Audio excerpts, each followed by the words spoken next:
Hey everyone, it's December 9th, and that means that if today's your birthday, you share with American-Israeli mass murderer and religious terrorist Baruch Kappel Goldstein, who killed at least 29 victims in the Cave of the Patriarchs massacre. And that is him, right over there. Goldstein was born in Brooklyn in 1956 into an Orthodox Jewish family.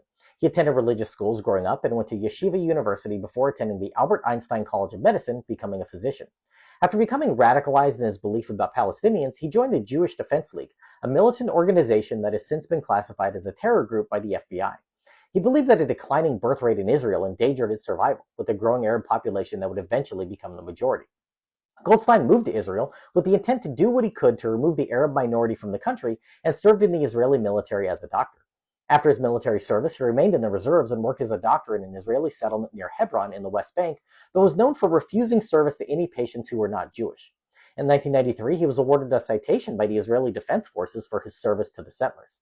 He developed a relationship with Meir Kahane, a nationalist whose views had been condemned by the Israeli government as racist, with the political party he led being banned from the Knesset in 1988.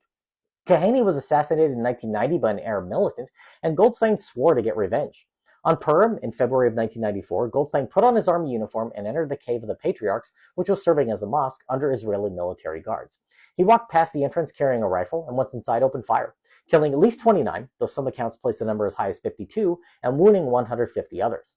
Goldstein killed both adults and children in cold blood, waiting for them to bow their heads in prayer so they would be totally unaware of the danger. Eventually, he was overpowered by worshippers who managed to hit him in the head with a fire extinguisher and disarm him. A guard described the scene as bodies and blood everywhere, and at that point the crowd overwhelmed Goldstein and beat him to death. Some reports from victims claim that Israeli guards panicked upon hearing gunfire and fired their own weapons into the crowd, not knowing what was happening. Following the event, the government immediately condemned Goldstein's actions, and a group he was affiliated with, the Kach movement, were outlawed as a terrorist organization. Numerous protests were held over the next few weeks, during which an additional 25 Palestinians were killed by Israeli soldiers.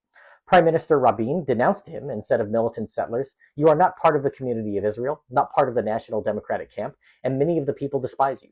He himself was assassinated by a far-right terrorist a year and a half later after signing the Oslo Accords. A friend of Goldstein said that his goal was to stop the peace process, and judging by the apartheid state and ethnic cleansing in Gaza that is occurring, it seems he was at least partially successful in his aims. He's been lauded as a hero by some extremists, with a makeshift shrine being erected at his gravesite. After a 1999 law was passed banning monuments to terrorists, that was dismantled, though some radicals still celebrate the anniversary of the massacre every year. If this is your birthday, I hope you have a great day. Leave me a comment so I can wish you a happy birthday. If you know someone's birthday it is today, send them this video so they can find out all about their birthday twin.